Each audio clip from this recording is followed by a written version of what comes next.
أنا في أمان ما دمت أستيقظ ليلا وأرى حذاءك أمام الباب. أبي الغالي، يا أول نظراتي في الحياة، يا بلسم قلبي الشافي. أبي الغالي، ستبقى قدوتي مهما تعاظم الناس من حولي، وستبقى بطلي بأبسط ما تفعله من أشياء.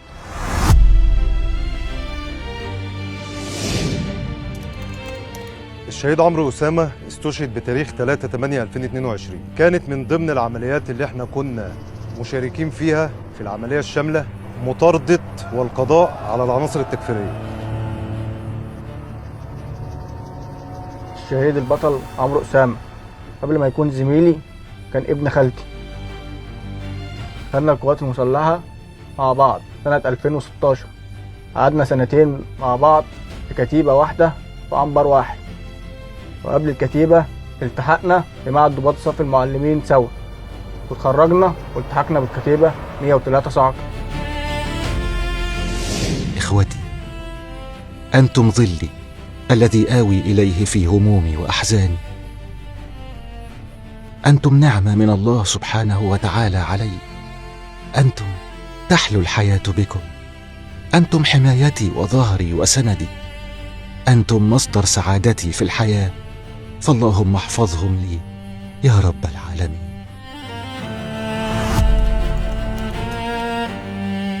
بمجرد ما بتجيلنا المعلومة من أجهزة الأمن بنبدأ إن احنا نستطلع بنفسنا الأرض اللي احنا رايحين عليها، الأرض اللي احنا رايحين نقاتل فيها. وبالفعل بدأنا نستطلع المكان قبلها ب 48 ساعة، وبدأنا بعد كده نحضر للعملية. هنعمل ايه، هناخد ايه، أجهزتنا ومعداتنا. احنا ما بيعديش علينا يوم تقريبا اللي ما كنا بنتكلف من القيادة بتاعتنا في قطاع تأمين شمال سيناء، يا اما بعمل نوعي تنظيم كمين للعناصر التكفيريه، او ان احنا بننفذ اغارات على المقار واماكن تواجد العناصر التكفيريه. كنا بنقوم بتنفيذ مداهمات نهاريه، بالاضافه ان كان بيطلب مننا مهام ان احنا كنا بندعم اعمال قتال ابطال الجيش الثاني الميداني من المشاة والوحدات المدرعه.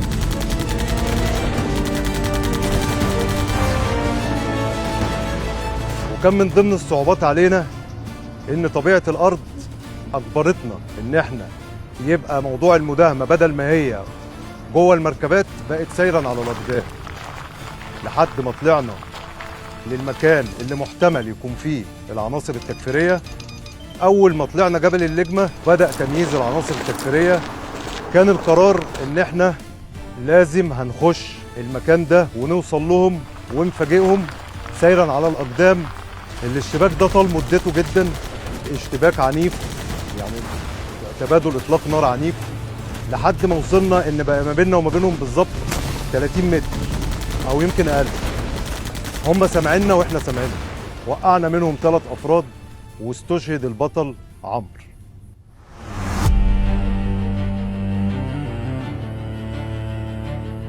من اصعب المواقف اللي مرت عليا في حياتي هي استشهاد الشهيد عمرو أسامة الله يرحمه.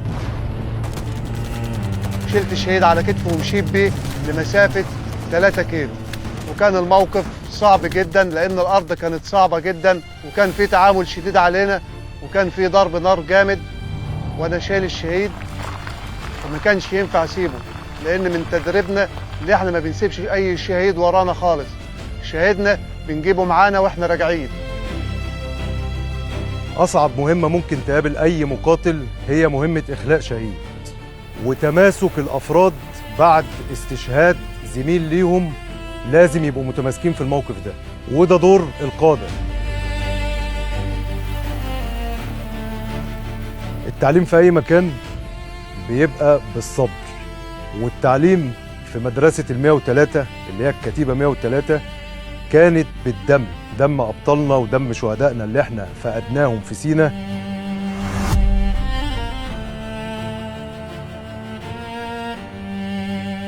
انا كنت فرحان لعمرو أسامة ان هو استشهد، بس كنت زعلان اكتر على فراقه. قعدنا في قرابة 5 سنين مع بعض لحد يوم استشهاده. كان اصعب يوم عليا وعلى اهله وعلى اسرته. الشهادة بطولة بس الفراق صعب.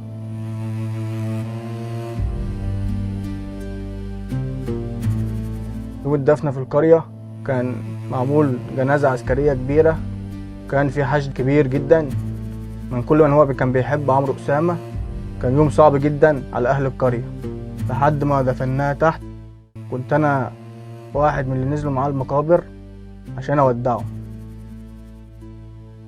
أمي، أنت التي تعطيني من حياتك وحنانك ولا تنتظري مقابل. أمي، مهما حاولت أن أفعل وأقدم لك لا أستطيع أن أرد جميلك علي ولو بقدر ذرة صغيرة. أمي، لو أعطيتك حياتي ما زال علي الكثير أن أعطيه لك، ولا يمكنني أن أرد جميلك علي، وأنا كل ما أريده في هذه الحياة هو رضاك يا أمي. عشق الوطن زادوا، روحوا على كف وقلبوا على بلاده. عشق الوطن زادوا، روحوا على كف وقلبوا على بلاده. محلمش يملك قصر ولا فدادين، ولا يبقى عنده ثروة بالملايين. محلمش يبقى نجم عالشاشة، ولا مرة تلمع صورته في الجرانين. كان كل همه ولو تهون روحه يحمي الوطن، يحمي الوطن، يحمي الوطن، يحمي الوطن.